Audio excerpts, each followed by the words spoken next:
Merhaba arkadaşlar, örgü kanalıma hoş geldiniz. Minik kız bebeklerimiz için hem kolay hem de güzel tığ işi bir bebek takımı yaptım. Bugün bunları sizlere tanıtmak istiyorum. Çok güzel tığ işi bir ayakkabı yaptım bakın. Minik kızlarımızın ayakları için. Yine çok güzel tığ işi bebek şapkası yaptım.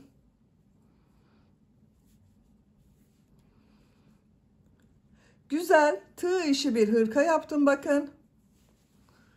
Örgüsü çok kolay bu modellerin arkadaşlar. Bunun takımı olarak yine çok güzel tığ işi bir bebek elbisesi yaptım. Bu takımın hepsini ben 3 aylık bebek için yaptım. Siz de böyle güzel bir takım yapmak isterseniz bu elbisenin, şapkanın, ayakkabı anlatımlarını yaptım. YouTube kanalıma yükledim. İzlediğiniz bu videonun açıklama bölümüne bunların olduğu YouTube linklerini ekliyorum. Siz o linkler üzerine tıklarsanız bunun gibi güzel bir takım yapabiliriz. Biz bugün bu kolay ve güzel tığ işi hırkayı yapacağız. Bakın, hırkanın örgüsü çok kolay. Hırka örgüsüne yakadan zincir yaparak başlıyoruz. Ben bugün hırka anlatımını 3 aylık bir bebek için yapıyorum. Ama yeni doğan bebeğe de olur arkadaşlar. 1 aylık bebeğe çok rahat olur. 3 aylık bebek için bu ölçüde bir hırka yaptım. Siz bunu biraz küçük olsun istiyorsanız bu yaka arttırma sırasını benim yaptığımdan bir sıra eksik yaparsanız yeni doğan bebek için olacaktır. 0-1 yaş arası çocuklar için benimle aynı sayıda başlayabilirsiniz. Bu yaka arttırma sırasını benim yaptığımdan bir sıra fazla yaparsanız 6 aylık bebek için olur. 2 sıra fazla arttırma yaparsanız 1-2 yaş arası çocuklarınız için olur. Dediğim gibi biz bugün 3 aylık bebek için yapıyoruz. Kol örgülerinde de gövde bölümünde yaptığım modelleri yaptım. Bakın çok güzel oldu. Yaka örgüsünün buraya 3 tane düğme yaptım. Bebeğe giydirip çıkarması kolay. Düğme iliği olarak burada yaptığım modelleri kullanıyorum bakın. Bakın arka görüntüsü bu şekilde. Çok güzel ve şirin bir hırka arkadaşlar. Bu hırka örgüsünde iplik olarak pembe renk iplik kullandım. Kullandığım iplik üzerinde 100 gram iplikte 320 metre. Bir yumak iplik yeterli arkadaşlar bu pembe renk iplik için. Beyaz renk iplik olarak da bu ipliği kullandım. 100 gram iplikte bir yumak iplikte beyaz iplik yeterli. Bir yumak tam bitmiyor, eksik kalıyor arkadaşlar.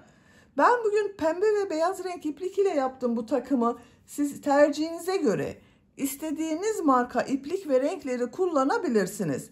Bu model bütün renkleriyle çok güzel oluyor. Tığ olarak 5 numara 3 milimetre tığ kullandım. Elimin sıklığına göre bu tığı kullandım. Yumuşak bir örgü elde ettim. Benim elim çok sıkı değil arkadaşlar. Sizin eliniz sıkıysa 3,5-4 milimetre tığları kullanırsanız daha güzel olur. Ölçülerini videonun sonunda ölçüyorum. Tekrar ölçerek zaman geçirmek istemiyorum. İpliği tığ hazırlayalım. Hep birlikte bu güzel ve kolay tığ işi hırka örgüsüne başlayalım. Örgü kanalıma abone değilseniz abone olmayı unutmayın lütfen. Örgü kanalıma abone olmak ücretsiz. Örgü kanalıma ücretsiz abone olup orada bulunan zil şeklini dokunarak açık yaparsanız kanalıma video yüklediğim zaman ilk önce size bildirim gelir. Örgülerimden herkesten önce sizin haberiniz olur. İzlediğiniz videolarıma beğeni ve yorumlarınızı yaparsanız çok sevinirim arkadaşlar. Hepinize kolay gelsin. İyi çalışmalar. Örgüye yakadan zincir yaparak başlıyorum. Zincir yapmak için ilk ilmeği bakın şu şekilde yapıyorum. Zincirleri yapmaya başlıyorum. Çok sıkı zincirler yapmayalım arkadaşlar. 80 zincir yapıyorum. 80 zincir yaptım. Bakın bu şekilde çok sıkı olmayan zincirler yaptım. 3 zincir dönüş için yapıyorum. 1 2 3. Tığ üzerine iplik alıyorum. 3 ilmek atlıyorum. 1 2 3. 4. ilmek içine trabzan yapıyorum. Bu 3 ilmek atladığımda bir trabzan arkadaşlar.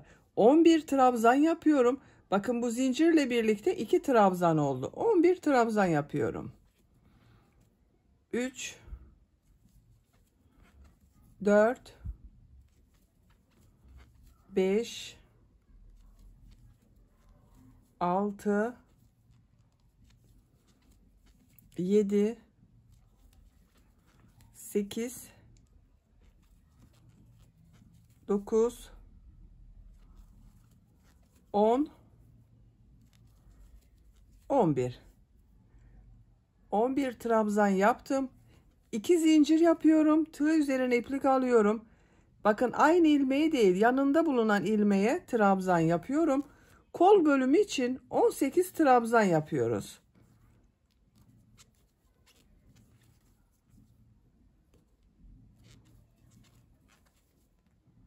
Bakın 3 trabzanı yaptım. 18 trabzanı tamamlayalım. Kol bölümü için 18 trabzan yaptım. 2 zincir yapıyorum. Tığ üzerine iplik alıyorum. Diğer ilmek içine trabzan yapıyorum. Diğer ilmekleri de trabzan yaparak devam ediyorum. 22 trabzan yapalım. 22 trabzanı yaptım. 2 zincir yapıyorum. Diğer kol bölümü için 18 trabzan yapıyorum. Bakın bu kolda 18 trabzan yaptım. Bu kol içinde 18 trabzan yapıyorum. Diğer ilmeğe trabzanı yapıyorum.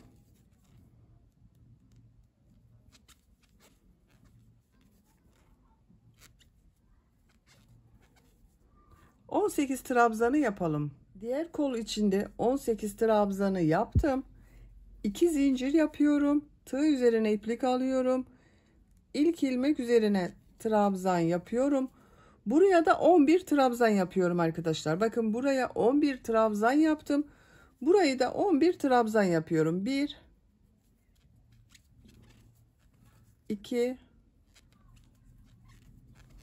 3 4 5 6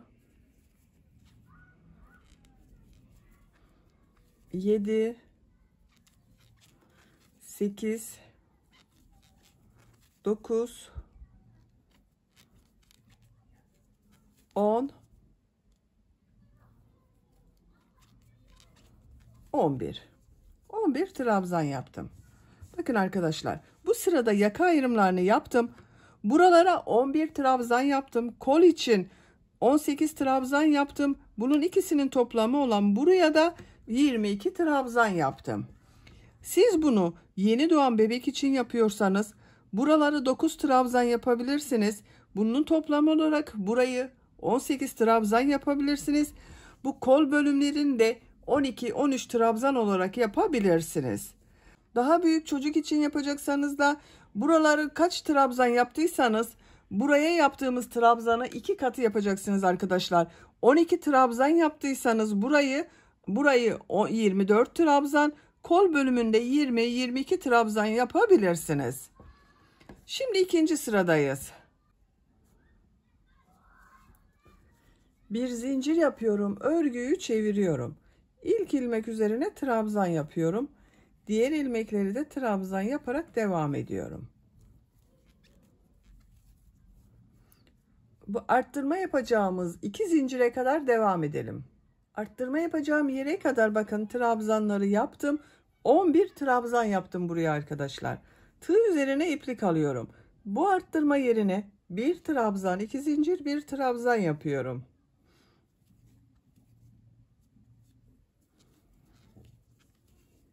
Bakın arttırmaları yaptım. Tığ üzerine iplik alıyorum. Diğer ilmeklere trabzan yaparak devam ediyorum.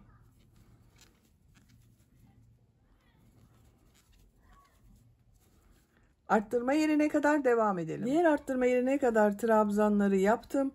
Buraya bir trabzan, 2 zincir, bir trabzan yapıyorum.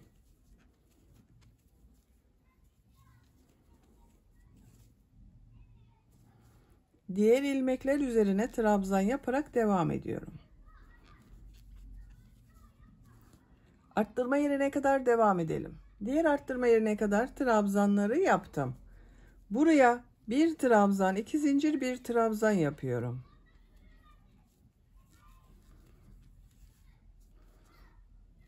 İlmekler üzerine trabzan yaparak devam ediyorum. Buraya kadar devam edelim. Arttırma yerine kadar trabzanları yaptım. Buraya bir trabzan, 2 zincir, bir trabzan yapıyorum.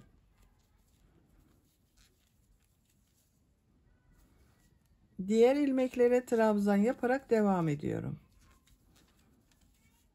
Sıra sonuna kadar devam edelim. Sıra sonuna kadar tamamladım. Son ilmeği bir önceki sırada 3 zincir atlayarak yaptığım bir trabzan vardı. Bunun son zincir üzerine bakın tığ takıyorum, trabzan yapıyorum. 2 sırayı tamamladım arkadaşlar. Görüntü olarak bakın bu şekilde oldu. 3. sıradayım. 3. sırada pembe renkli iplik ile bir sıra sık iğne yapıyorum.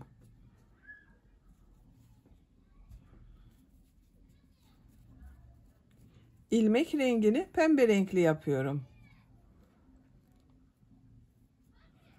Bir zincir yapıyorum, örgüyü çeviriyorum. İlk ilmek üzerine sık iğne yapıyorum. Diğer ilmeklere de sık iğne yapıyorum.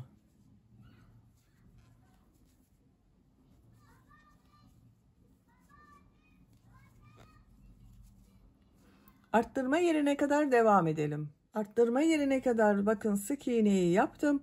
Buraya bir sık iğne, 2 zincir, bir sık iğne yapıyorum arttırma yerine.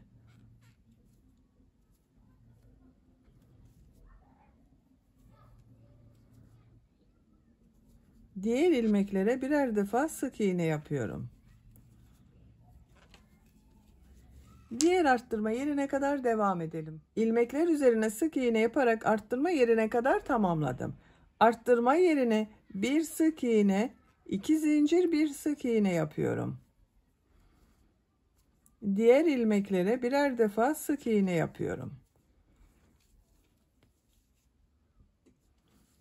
Bu arttırma yerinde de bir sık iğne, 2 zincir, bir sık iğne yapalım. Diğer ilmeklere birer defa sık iğne yapalım.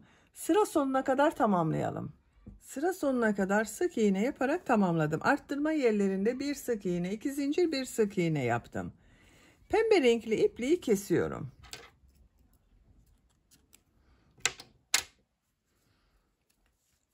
Dördüncü sıradayım. 4. sırada beyaz renkli iplik ile trabzan sırası yapıyorum. Bakın beyaz renkli ipliği burada bekletiyordum. Bu ilk ilmeğe tığı takıyorum. Beyaz renkli ipliği ilmek yapıyorum bakın burada. Bir zincir yapıyorum. Tığ üzerine iplik alıyorum.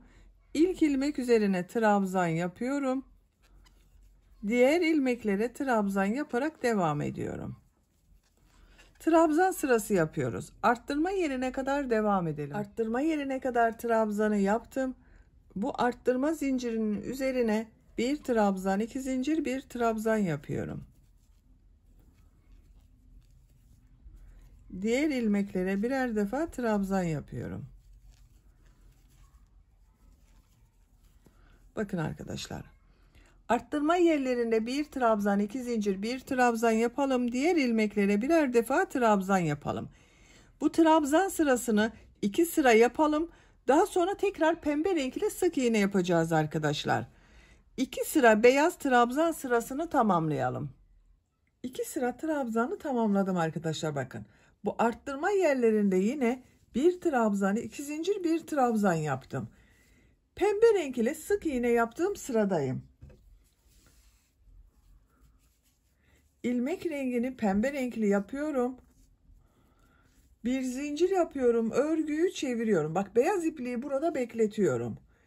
İlk ilmek üzerine sık iğne yapıyorum. Diğer ilmekleri sık iğne yaparak devam ediyorum.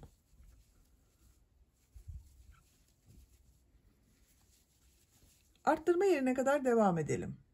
Sık iğne yaparak buraya kadar tamamladım. Bu 2 zincir üzerine bir sık iğne, 2 zincir, bir sık iğne yapıyorum. Diğer ilmeklere sık iğne yaparak devam ediyorum. Bakın arkadaşlar. Bir sık iğne, 2 zincir, bir sık iğne yaptım. Burada ve burada yine Bir sık iğne, 2 zincir, bir sık iğne yapalım. Sıra sonuna kadar devam edelim. Sonraki sırada bu ipliği bak şuradan, burada yaptığımız gibi üst ilmeğe alalım. Bak şu şekilde ilmek yapalım. Bir zincir yapıp trabzan sırası yapalım. 2 sıra trabzan sırası, bir sıra sık iğne yapıyorum. Arttırma yerlerinde hep bak, bir trabzan, 2 zincir, bir trabzan, bir sık iğne, 2 zincir, bir sık iğne olarak yapıyorum. Yaka örgüsünü yapacak olduğunuz çocuğun büyüklüğüne göre arttırmalar yaparak tamamlayalım. Yaka örgüsünü her sırada arttırmalar yaparak yapacağım ölçüye göre tamamladım. Kaç sıra yaptığımı sayıyorum. Bak 3 sıra pembe renk iplik ile sık iğne yaptım. 2, 4, 6, 8 sıra beyaz renk iplik ile trabzan sırası yaptım. Santimetre olarak ölçüyorum. 9 santimetre yükseklik var. Benim yapacağım ölçü için bu yeterli. Siz biraz büyük olsun istiyorsanız 1 veya 2 sıra arttırmalara devam edebilirsiniz. Bak bu sırada bir sıra pembe renk iplik ile sık iğne yapıp bir sırada trabzan sırası 1-2 sıra devam ederseniz daha büyük ölçüde olur arkadaşlar. Açık olarak görelim. Bakın bu şekilde. Bu sırada kolları gövdeden ayırıyorum. Örgüye artık gövdenin örgüsüyle devam ediyorum. Bir zincir yapıyorum. Örgüyü çeviriyorum. İlk ilmek üzerine trabzan yapıyorum. Diğer ilmeklere trabzan yaparak devam ediyorum. Bu arttırma yaptığımız yere kadar devam edelim. Arttırma yapacağım yere kadar bak tamamladım. Bu arttırma yerine 2 trabzan yapıyorum.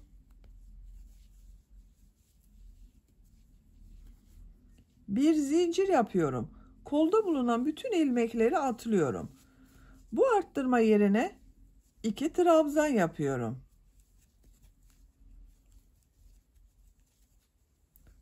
Diğer ilmeklere trabzan yaparak devam ediyorum.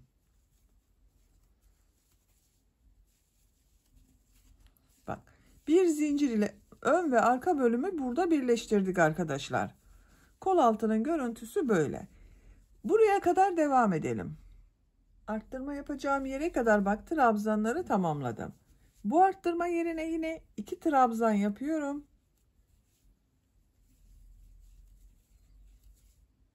Bir zincir yapıyorum. Tığ üzerine iplik alıyorum. Kolda bulunan bütün ilmekleri atlıyorum.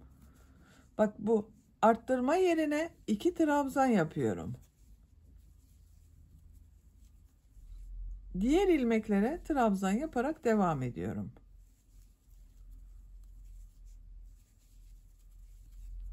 Bak kol altının görüntüsü böyle arkadaşlar. Sıra sonuna kadar devam edelim. Sıra sonuna kadar trabzanı yaptım. Bakın bu şekilde oldu arkadaşlar. Beyaz renkli ipliği kesiyorum.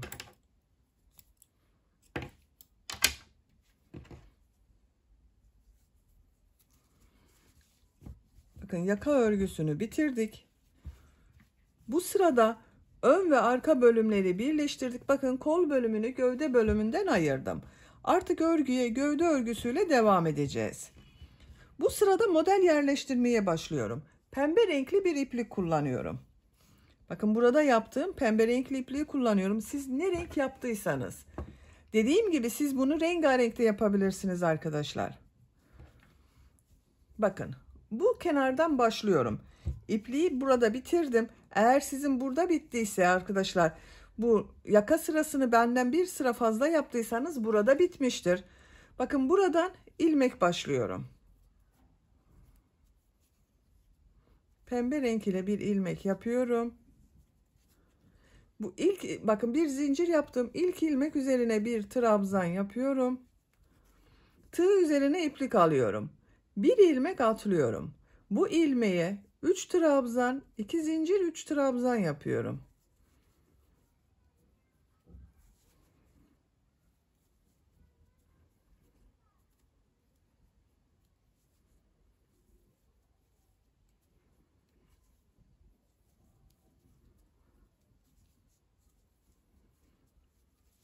Üç trabzan, 2 zincir, 3 trabzan yaptım. Tığ üzerine iplik alıyorum. Bir ilmek atlıyorum. Bir trabzan yapıyorum. Tığ üzerine iplik alıyorum. 2 ilmek atlıyorum. Bakın bir trabzandan sonra 2 ilmek atlıyorum. 3 trabzan, 2 zincir, 3 trabzan yapıyorum.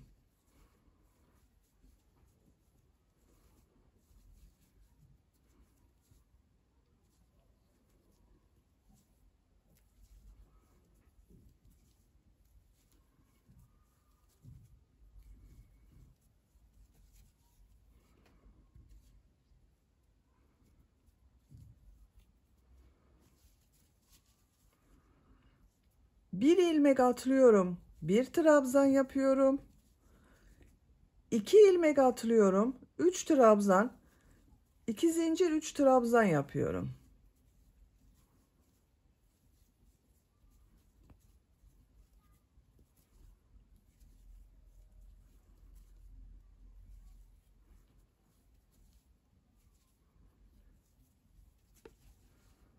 Bir ilmek atlıyorum. Bir trabzan yapıyorum.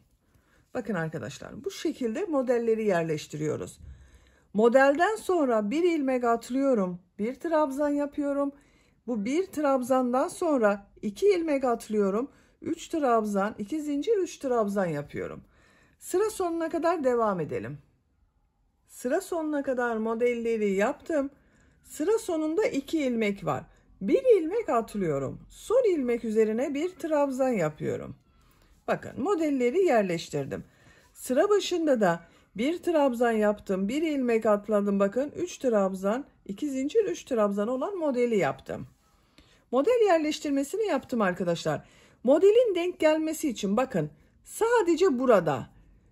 Bakın buradan sonra 2 ilmek atlıyordum. Bir ilmek atladım arkadaşlar. Model denk gelmesi için. Başka bir şey yapmadım. Kaç model yaptığımı sayıyorum. 2, 4, 6, 8, 10, 12, 14, 16, 18, 19 model var arkadaşlar. Bakın şöyle bakalım. Şimdi ikinci sıradayız. Bir zincir yapıyorum. Örgüyü çeviriyorum. İlk ilmek üzerine trabzan yapıyorum. Tığ üzerine iplik alıyorum. Model ortasına 3 trabzan, 2 zincir, 3 trabzan yapıyorum.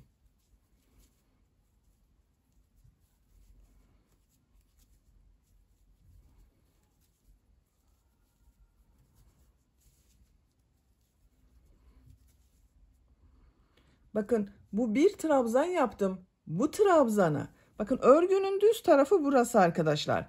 Burası örgünün ters tarafı. Düz tarafı olacak şekilde bakın ama benim bu sırada ters taraftan oldu. Ters taraftan boşluktan alıyorum, uzun yapıyorum bakın. Trabzan yapıyorum. Tığ üzerine iplik alıyorum. Model ortasına 3 trabzan, 2 zincir, 3 trabzan yapıyorum.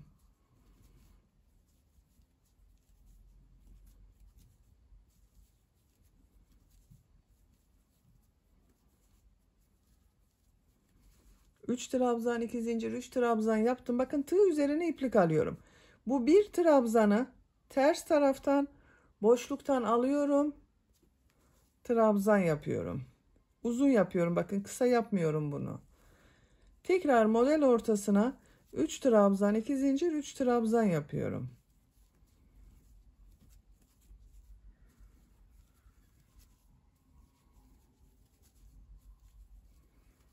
Bakın bu bir trabzanı tekrar gösteriyorum. Ters taraftan boşluktan alıyorum. Trabzan yapıyorum. 3 trabzan, 2 zincir, 3 trabzan yapıyorum. Bakın düz tarafın görüntüsü böyle oluyor arkadaşlar. Sıra sonuna kadar devam edelim. Sıra sonuna kadar modelleri yaptım. Bakın görüntüsü böyle oldu arkadaşlar. Örgünün düz tarafının görüntüsü böyle. Tığ üzerine iplik alıyorum. Bakın bu son ilmek üzerine bir trabzan yapıyorum. Bakın bunun üzerine yapıyorum arkadaşlar. Boşluktan alarak yapmıyorum. Sıra başında da ilk trabzanı düz trabzan yaptık. Bunu da düz trabzan yaptım bakın. Bir zincir yapıyorum. Örgüyü çeviriyorum. Bakın. Görüntüsü böyle düz tarafın. Bu ilk ilmek üzerine trabzan yapıyorum. Tığ üzerine iplik alıyorum. Model ortasına 3 trabzan, 2 zincir, 3 trabzan yapıyorum.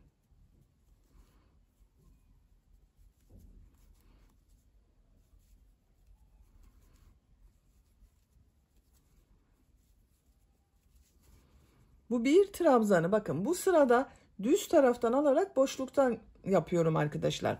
Bir önceki sırada ters taraftan aldım, trabzan yaptım.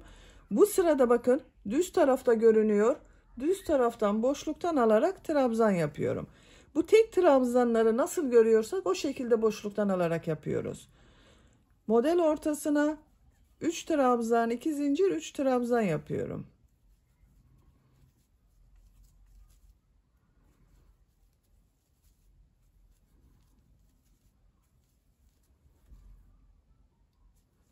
Bu bir trabzanı bakın düz taraftan boşluktan alıyorum, trabzan yapıyorum.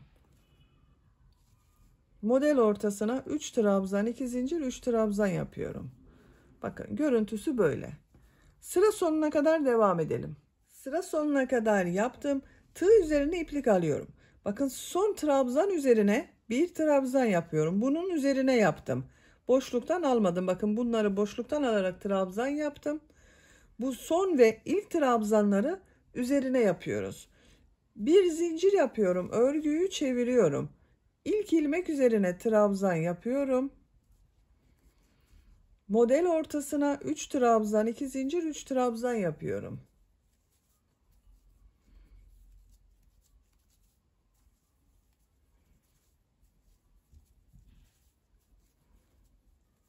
Bakın arkadaşlar, bu bir trabzan bu sırada ters tarafta görünüyor. Onun için ters taraftan alıyorum, boşluktan alıyorum, trabzan yapıyorum. Buraya da 3 trabzan, 2 zincir, 3 trabzan yapıyorum.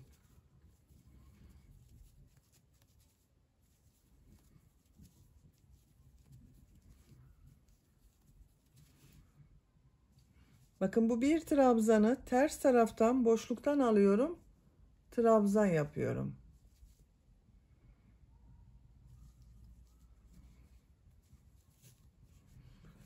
Bakın görüntüsü böyle. Model bu şekilde devam edecek arkadaşlar. Bakın.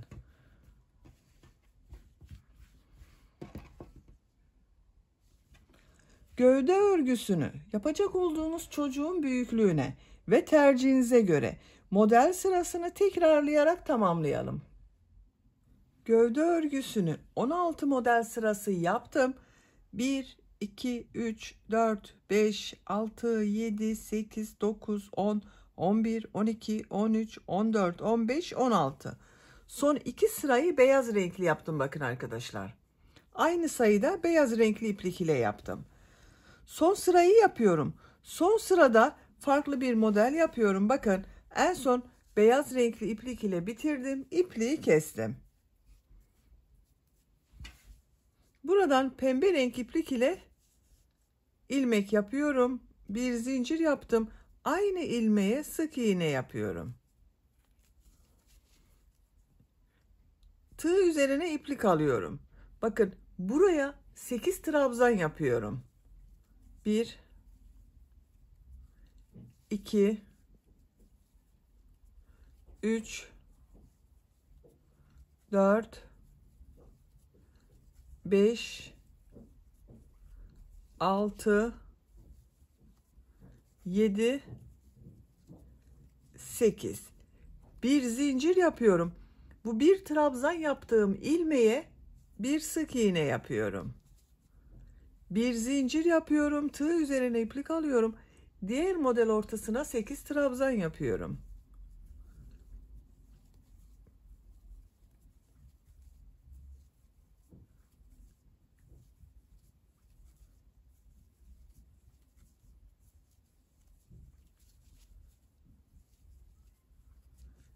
Sekiz trabzan yaptım. Bir zincir yapıyorum. Bu bir trabzan üzerine sık iğne yapıyorum. Bir zincir yapıyorum. 8 trabzan yapıyorum. Bakın bu şekilde model yapıyoruz. Sıra sonuna kadar devam edelim. Modelleri sıra sonuna kadar yaptım. Son model üzerine de 8 trabzan yaptım. Bir zincir yapıyorum. Son ilmeğe sık iğne yapıyorum. Bakın arkadaşlar görüntüsü bu şekilde oldu. Çok güzel oldu. Ön patlardayım. Ön patlarda da bu modelleri yapmaya devam ediyorum. Ön patlarda 8 trabzan yapmıyorum ama. Tığ üzerine iplik alıyorum. Zincir yapmadım. Bakın bir ilmeği atlıyorum. Bu ilmek üzerine 6 trabzan yapıyorum. 1 2 3 4 5 6 trabzan boşluğunu atlıyorum. Bu ilmeğe sık iğne yapıyorum. Tığ üzerine iplik alıyorum. Bakın bir ilmek atlıyorum. 6 trabzan yapıyorum.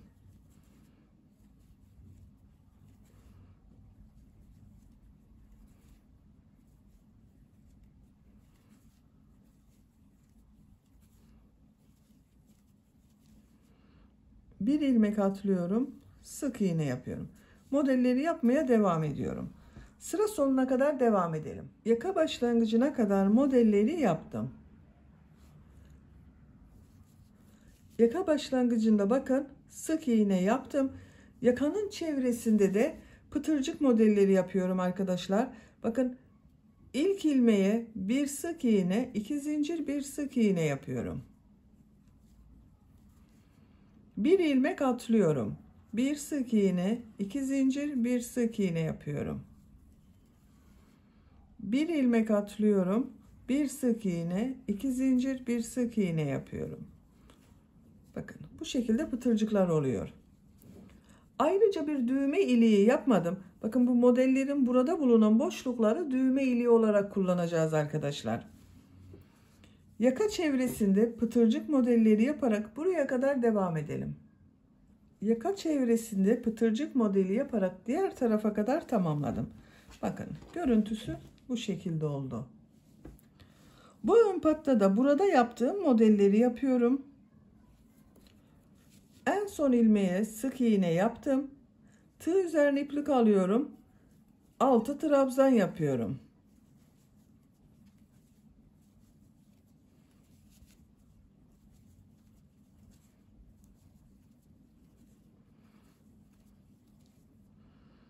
Bakın burada 2 ilmek atlıyorum.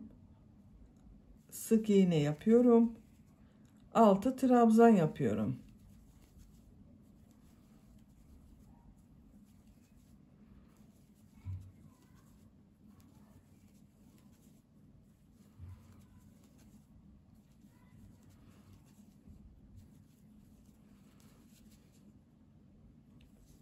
Sık iğne yapıyorum. Bakın model aynı yapıyoruz arkadaşlar. Tek dikkat etmeniz gereken buraya kaç model yaptıysanız bu ön patı da aynı sayıda yaparsanız daha düzgün görünür. Sıra sonuna kadar devam edelim. Sıra sonuna kadar modelleri yaptım. Bakın bu şekilde oldu.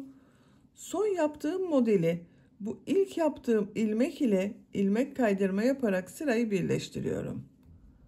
İpliği kestim. İlmek içinden çekiyorum. Bu ön pata 2, 4, 6, 8, 10, 11 model yaptım. Bu ön patada 11 model yaptım bakın. 2, 4, 6, 8, 10, 11.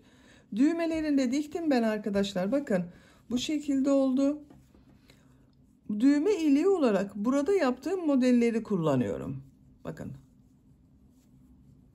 Bu model boşluklarını düğme ilikleri olarak kullanıyorum.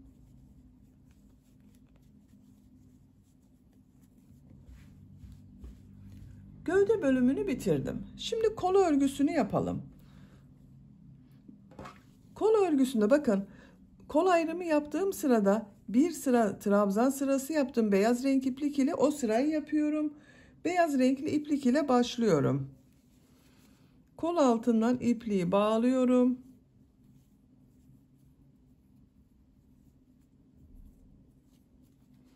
Buradan bir ilmek yapıyorum.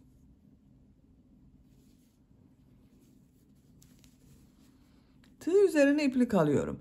Arttırma yerine bakın kolda bulunan bu arttırma yerine bir trabzan yapıyorum. Diğer ilmeklere trabzan yaparak devam ediyorum.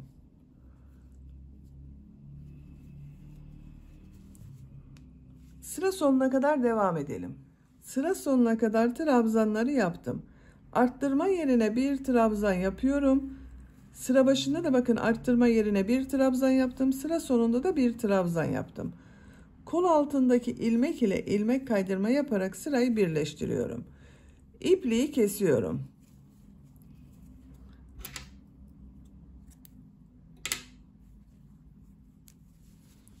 Bakın bir sıra beyaz renk iplik ile trabzan sırası yaptık.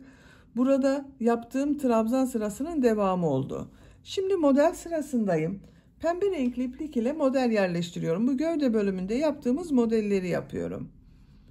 Kol altındaki ilmekten iplik bağlıyorum.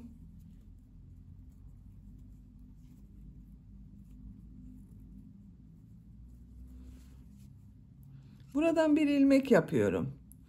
2 zincir yapıyorum. Tığ üzerine iplik alıyorum. Bir ilmek atlıyorum. 3 trabzan, 2 zincir, 3 trabzan yapıyorum.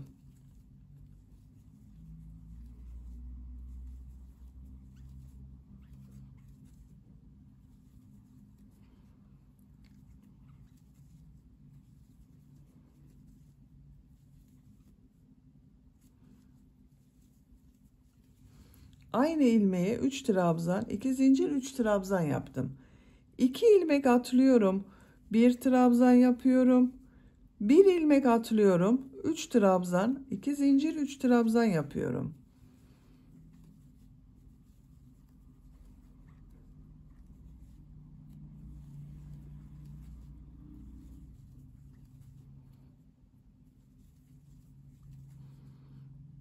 İki ilmek atlıyorum. Bir trabzan yapıyorum. Trabzandan sonra bir ilmek atlıyorum. 3 trabzan, 2 zincir, 3 trabzan yapıyorum. Bakın bu şekilde. Gövde bölümünde yaptığımız gibi arkadaşlar. Modelden sonra 2 ilmek atlıyorum. 1 trabzan yapıyorum. 1 ilmek atlıyorum. 3 trabzan, 2 zincir, 3 trabzan yapıyorum. Sıra sonuna kadar devam edelim.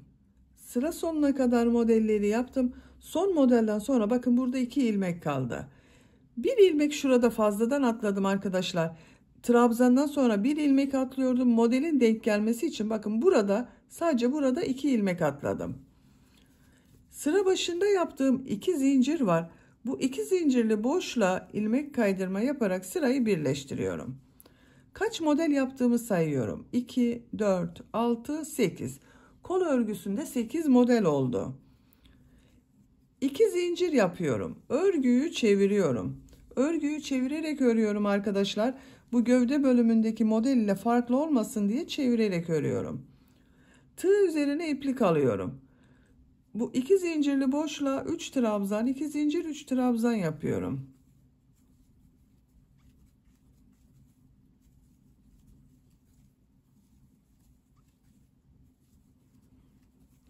Bakın bu bir trabzanı. Örgünün düz tarafı bakın burası.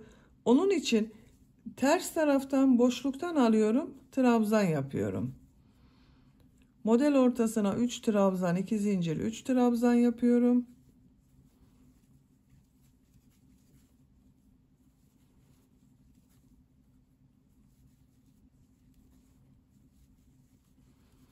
Bu bir trabzanı ters taraftan boşluktan alıyorum. Trabzan yapıyorum. 3 trabzan, 2 zincir, 3 trabzan yapıyoruz. Bakın gövde bölümüyle aynı oluyor. Sıra sonuna kadar devam edelim. Sıra sonuna kadar yaptığım bu 2 zincir ile ilmek kaydırma yaparak sırayı birleştiriyorum. 2 zincir yapıyorum. Örgüyü çeviriyorum. Bakın 2 model ortasında kalıyor bu 2 zincir arkadaşlar. Görüntüsü bu şekilde oldu. Tığ üzerine iplik alıyorum. İlk model ortasına 3 trabzan, 2 zincir, 3 trabzan yapıyorum.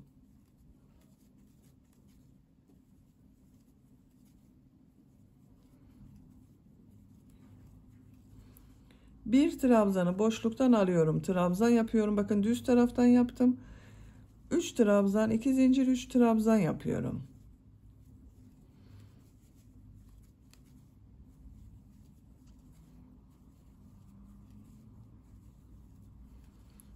Bir trabzanı boşluktan alıyorum. Trabzan yapıyorum.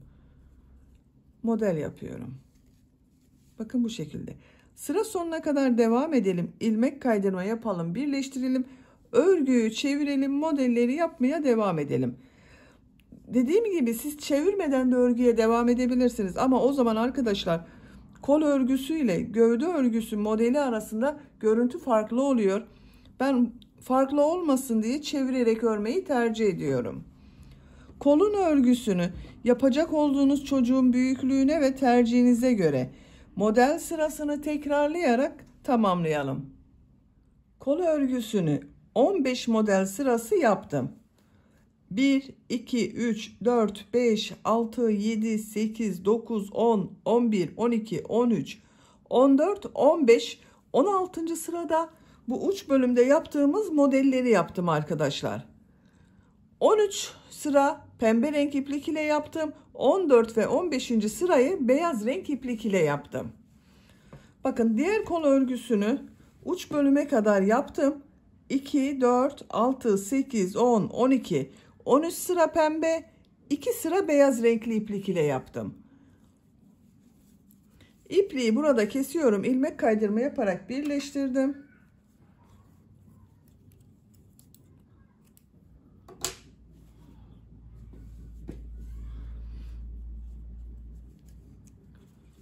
Şimdi bu uç bölümü sizinle birlikte yapalım. Bakın buraya kadar aynı modelleri yaptık.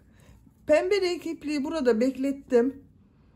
İlmek içinden pembe renkli ilmek yapıyorum. Bir zincir yapıyorum, sağlamlaştırdım. Tığ üzerine iplik alıyorum. Model ortasında bulunan bu iki zincirli boşluğa 8 trabzan yapıyorum.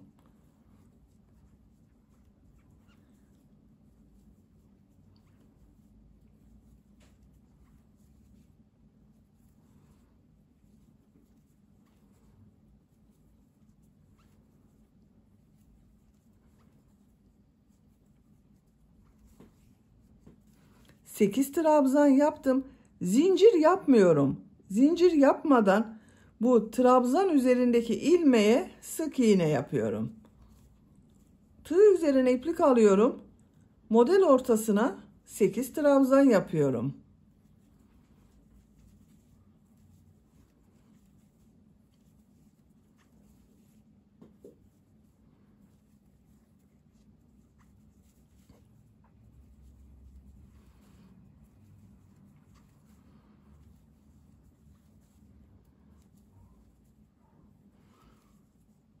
Zincir yapmadan ilmek üzerine sık iğne yapıyorum. Bakın bu şekilde oluyor. Burada zincirler yaptım. Kolda zincir yapmıyorum arkadaşlar. Modellerde bakın burada birer zincir yapmıyorum. Sıra sonuna kadar devam edelim. Sıra sonuna kadar modeli yaptım. Son yaptığım modeli bakın zincir yapmadan bu ilk başta bulunan ilmek ile ilmek kaydırma yaparak birleştiriyorum. İpliği kesiyorum.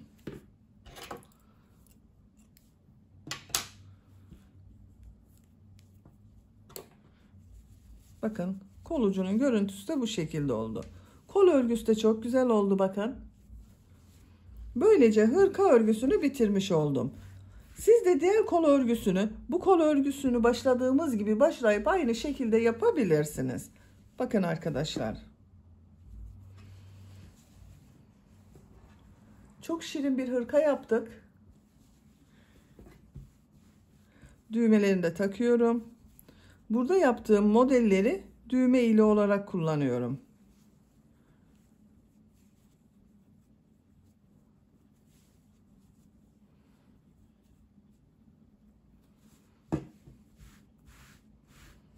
Bitmiş olarak size ölçülerini söylüyorum. İlk önce kol altının buradan gövde genişliğini ölçüyorum. 23 santimetre. Yüksekliğini ölçüyorum. Kol altından gövde yüksekliği 18 santimetre. Omuzdan yüksekliği ölçüyorum.